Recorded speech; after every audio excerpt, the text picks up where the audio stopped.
নেককার স্ত্রী চান, সেজদায় পড়ে আল্লাহরে বলেন। নেককার সন্তান চান, সেজদায় লুটিয়ে পড়ে আল্লাহরে বলেন।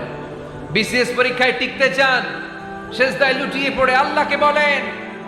পাসপোর্ট দিয়ে রেখেছেন, ভিসা হয় না, সেজদায় লুটিয়ে পড়ে আল্লাহরে বলেন। মনের যত জ্বালা, যত যন্ত্রণা, যত আকুতি, যত হাহাকার, সেজদায় লুটিয়ে পড়ে আল্লাহরে বলেন।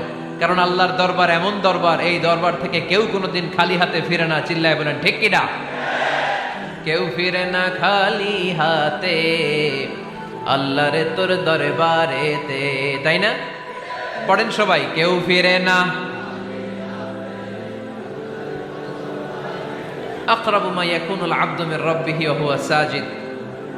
বান্দা যখন সেজদায় লুটিয়ে পড়ে, বান্দা আল্লাহর সবচাইতে কাছে চলে যায়। এই কথাটা মনে থাকবে আপনাদের সবার।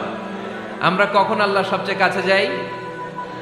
আওয়াজ করে বলেন, যখন আমরা সেজদায় পড়ে থাকি। আপাত দৃষ্টিতে মনে হয় সেজদাটা যখন দেই জায়নামাজের উপরে আমার কপালটা পড়ে, সেজদাটা যখন দেই মসজিদের টাইলসের উপরে আমার সেজদাটা পড়ে, সেজদাটা যখন দেই মনে হয় যে মসজিদের কাপড়ের উপর আমার কপালটা পড়ে। কিন্তু বিশ্বনবী বলেন না, তোমার কপালটা আল্লাহর কুদরতি পায়ের উপরে পড়ে।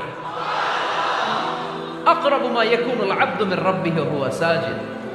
বান্দা যখন সেজদায় লুটিয়ে পড়ে, বান্দা আল্লাহর সবচাইতে কাছে চলে যায়।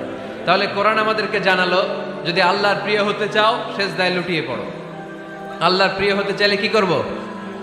আওয়াজ করে বলেন, কি করতে হবে? আল্লাহর হাবিব সাল্লাল্লাহু আলাইহি ওয়াসাল্লাম লম্বা সময় ধরে রাতে সেজদায় পড়ে থাকতেন।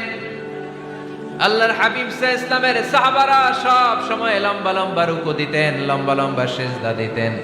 কিন্তু আমরা রুকুর মধ্যে তাড়াহুড়ো করি, সেজদা দিতে যে তাড়াহুড়ো করি, এরকম আছে না নাই?